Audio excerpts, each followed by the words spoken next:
धर्मामध्ये वर्षभरात अनेक एकादशी येतात, परंतु आषाढी एकादशीला विशेष महत्त्व दिले गेले आहे. कारण या दिवशी लाखो वारकरी अनेक दिवसाचा प्रवास करून पंढरपूरमध्ये विठुरायाच्या दर्शनासाठी पोहोचतात. ज्ञानोबा तुकाराम या जयघोषाने संपूर्ण महाराष्ट्र भक्तिमय होऊन जातो. असे मानले जाते की या दिवशी भगवान विष्णू योगनिद्रेत जातात आणि चातुर्मासाची सुरुवात होते. त्यामुळे या दिवशी केलेली व्रत, पूजा, जप, दान आणि नामस्मरण याचे फळ अनेक पटीने वाढते.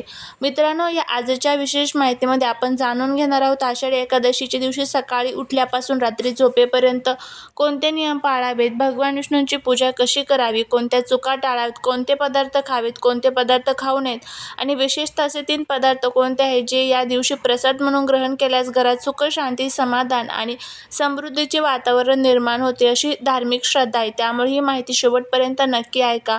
आषाढी एकादशीच्या दिवशी शक्यतो ब्रह्ममुहूर्तावर म्हणजे सूर्योदयाच्या आधी उठावे.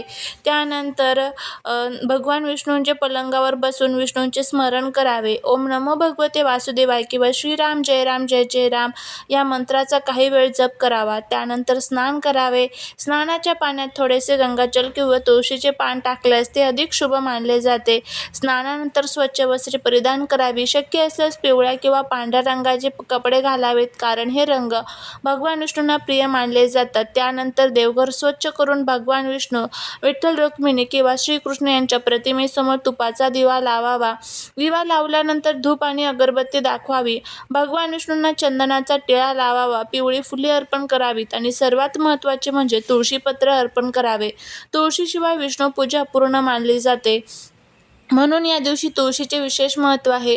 पूजा करताना विष्णू सहस्रनाम, हरिपाठ, भगवद्गीता किंवा विष्णू स्तोत्राचे पठण करावे. ज्यांना ते शक्य नसेल त्यांनी कमीत कमी 108 वेळा ओम नमो नारायण किंवा ओम नमो भगवते वासुदेवाय या मंत्राचा जप करावा. या दिवशी केलेला मंत्र जप मनातील नकारात्मकता दूर करतो, मनाला शांत करतो आणि ईश्वराशी जोडण्याचे काम करत असतो. पूजा पूर्ण झाल्यानंतर भगवान विष्णूंना नैवेद्य अर्पण करावा. आणि याच ठिकाणी अनेक लोकांना प्रश्न पडतो की आषाढी एकादशीच्या दिवशी कोणते पदार्थ खाल्ल्यास पुण्य मिळते आणि कोणते पदार्थ टाळले पाहिजेत. धार्मिक मान्यतेनुसार आषाढी एकादशीच्या दिवशी सात्विक आणि उपवासाचे पदार्थ खावेत. या दिवशी अन्नाचा संबंध केवळ पोट भरण्याशी नसून मन आणि आत्म्याच्या शुद्धीशी जोडला जातो. म्हणूनच आज आपण अशाच 3 शुभ पदार्थांबद्दल जाणून घेणार आहोत जे अनेक घरामध्ये परंपरेने बनवले जातात. सर्वात पहिला शुभ पदार्थ म्हणजे तुळशीयुक्त खीर. दूध, साखर, वेलची आणि थोडासा सुका मेवा घालून बनवलेली खीर भगवान विष्णूंना अत्यंत प्रिय मानली जाते. ही खीर बनवल्यानंतर त्यामध्ये तुळशीची 1-2 पाने ठेवून ती प्रथम भगवान विष्णूंना नैवेद्य म्हणून अर्पण करावी. त्यानंतर ती प्रसाद म्हणून ग्रहण करावी. धार्मिक मान्यतेनुसार खीर ही समृद्धीचे प्रतीक मानली जाते. दूध शुद्धतेचे प्रतीक आहे, साखर आनंदतेचे प्रतीक आहे आणि तुळस भक्तीचे प्रतीक आहे. त्यामुळे हा प्रसाद ग्रहण केल्याने घरात सकारात्मकता वाढते आणि मनाला प्रसन्नता मिळते असे मानले जाते. दुसरा पदार्थ म्हणजे साबुदाण्याची खिचडी. उपवासात साबुदाण्याचे विशेष महत्त्व आहे. साबुदाणा शरीराला ऊर्जा देतो आणि दीर्घकाळ पोट भरल्यासारखे राहते. शेंगदाणे, हिरवी मिरची, बटाटा, तूप घालून बनवलेली साबुदाण्याची खिचडी अनेक भक्त या दिवशी ग्रहण करतात. उपवासातील हा सात्विक पदार्थ मन आणि शरीर दोन्ही संतुलित ठेवण्यास मदत करतो असे मानले जाते. म्हणूनच हा पदार्थ भगवान विष्णूंना नैवेद्य म्हणून दाखवून नंतर ग्रहण करावा. आता आपण जाणून घेणार आहोत तिसऱ्या आणि सर्वात महत्त्वाच्या पदार्थाबद्दल, जो आहे गूळ आणि शेंगदाण्यापासून बनवलेला लाडू किंवा गूळ शेंगदाण्याचा प्रसाद.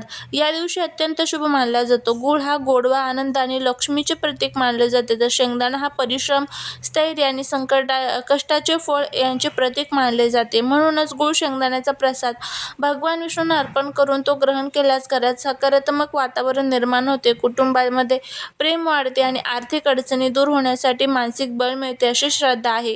या दिवशी तुम्ही राजगिरा लाडू, भगर, त्याचबरोबर रताळे, केळी, सफरचंद, डाळिंब, दूध, ताक, दही, मखाने, सुकामेवा आणि नारळ पाणी यांचे सेवन करू शकता.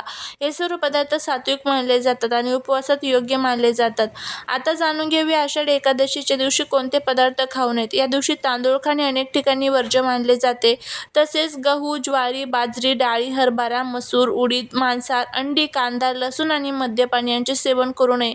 खूप तिखट, तेलकट किंवा जड अन्न देखील टाळावे, कारण या दिवशी शरीराला विश्रांती देणे आणि मनाला देवभक्तीत रमवणे हे अधिक महत्त्वाचे मानले जाते. याचबरोबर या दिवशी काही गोष्टी टाळल्या पाहिजेत. खोटे बोलणे, कोणाची निंदा करणे, वाद घालणे, राग धरणे, अपशब्द बोलणे आणि कोणाचे मन दुखावणे टाळावे. शक्य असल्यास दिवसभरात नामस्मरण करावे. राम कृष्ण हरी, विठ्ठल विठ्ठल, जय हरी विठ्ठल किंवा श्रीराम जय राम जय जय राम या नामाचा जप करत राहावे. आषाढी एकादशीच्या दिवशी दानाला देखील विशेष महत्त्व आहे. एखाद्या गरजू व्यक्तीला अन्नदान करावे, गरिबांना फळे, कपडे किंवा धान्य दान करावे, गायीला हिरवा चारा खाऊ घालावा, पक्ष्यांसाठी पाणी ठेवावे. या छोट्या छोट्या सत्कर्मांमुळे मन शुद्ध होते आणि पुण्याची प्राप्ती होते असे मानले जाते. या दिवशी एक विशेष उपाय केला जातो. भगवान विष्णूंना 11 तुळशीचे पाणी अर्पण करून त्यानंतर एक पिवळे फूल अर्पण करून ओम नमो भगवते वासुदेवाय या मंत्राचा 108 वेळा जप करावा. जप पूर्ण झाल्यानंतर आपल्या मनातील इच्छा भगवान विष्णूंना सांगावी. श्रद्धा आणि भक्तीने केलेली प्रार्थना मनाला शक्ती देते आणि सकारात्मक विचार वाढतात. संध्याकाळी सूर्यास्तानंतर पुन्हा एकदा देवासमोर दिवा लावावा. हरिपाठ, विष्णू सहस्रनाम किंवा विठ्ठल भजन ऐकावे. शक्य असल्यास संपूर्ण कुटुंबाने एकत्र बसून नामस्मरण करावे. यामुळे घरातील वातावरण भक्तिमय बनते. वारकरी संप्रदायामध्ये असे मानले जाते की आषाढी एकादशीच्या दिवशी विठ्ठलाचे नाम घेतल्याने मनाला शांती मिळते आणि जीवनातील संकटांना सामोरे जाण्याचे बळ मिळते. लक्षात ठेवा, आषाढी एकादशीचा खरा अर्थ केवळ उपवास करणे नाही, तर मन, वाणी आणि आचार यांची शुद्धी करणे आहे. भक्ती, श्रद्धा, प्रेम आणि दयाभाव यांच्याद्वारे भगवान विष्णूंना प्रसन्न करण्याचा हा दिवस आहे. म्हणून उद्याच्या या पवित्र दिवशी सकाळी लवकर उठून पूजा करा, तुळशी अर्पण करा, मंत्र जप करा, सात्विक आहार घ्या आणि विशेषतः तुळशीयुक्त खीर, साबुदाण्याची खिचडी, शेंगदाणा लाडू हे 3 पदार्थ नक्की ग्रहण करा. आणि त्याचबरोबर या दिवशी अजून काही प्रभावी असे उपाय देखील आपल्याला करायचे असतात. तर या दिवशी तुम्हाला एक उपाय करायचा आहे, ज्यामध्ये तुम्हाला काय करायचं आहे तर 11 तुळशीपत्र, एक पिवळे फूल आणि थोडासा गूळ भगवान विष्णूंना अर्पण करायचा आहे. त्यानंतर तुपाचा दिवा लावून ओम नमो भगवते वासुदेवाय या मंत्राचा 108 वेळा जप करायचा आहे. जप पूर्ण झाल्यानंतर एका लाल कपड्यात 1 सुपारी, 1 हळदीचा तुकडा आणि 1 रुपयाचे नाणे ठेवून ते भगवान विष्णूंसमोर अर्पण करावे. संध्याकाळी ही पूजित वस्तू आपल्या तिजोरीत, पैशांच्या कपाटात किंवा ज्या ठिकाणी धन ठेवतात त्या ठिकाणी ठेवावे. तसेच या दिवशी एखाद्या गरजू व्यक्तीला गूळ, फळे किंवा अन्नदान करावे. आषाढी एकादशीला हा उपाय केल्यामुळे आपल्या मनातील ज्या काही इच्छा आहेत त्या पूर्ण होतात. भगवान विष्णूंची कृपा आपल्यावरती प्राप्त होते. यासोबतच अजून एक उपाय तुम्ही करू शकता. यासाठी तुम्हाला तुळशीचं एक पान घ्यायचं आहे.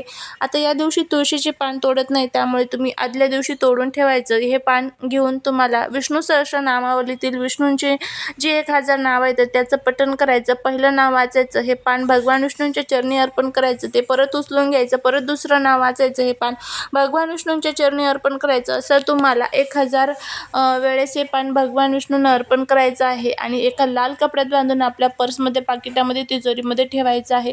यामुळे आपल्या मनातील ज्या काही इच्छा असेल त्या पूर्ण होतात. भगवान विष्णूंचा आशीर्वाद आपल्याला प्राप्त होतो. विष्णूंची विष्णू सहस्रनामावली ज्या वेळेस आपण वाचतो, ऐकतो, त्यावेळेस आपल्या ज्या काही इच्छा आहेत ना तर त्या विष्णू स्वतः पूर्ण करत असतात. कारण या दिवशी पृथ्वी तलावरती अशा काही शक्ती तयार झालेल्या असतात, सकारात्मक ऊर्जा असतात. या सकारात्मक ऊर्जेमध्ये जर आपण हे उपाय केले तर त्याचा चांगला फायदा जो आहे तर तो आपल्याला बघायला मिळतो. व्हिडिओ जर आवडला असेल तर व्हिडिओला लाईक करा, चॅनलवरती नवीन असेल तर चॅनलला सबस्क्राईब करा. भेटूया पुढच्याच एका अशा छानशा नवीन व्हिडिओत एका नवीन माहितीसोबत. तोपर्यंत सर्वांना श्री स्वामी समर्थ.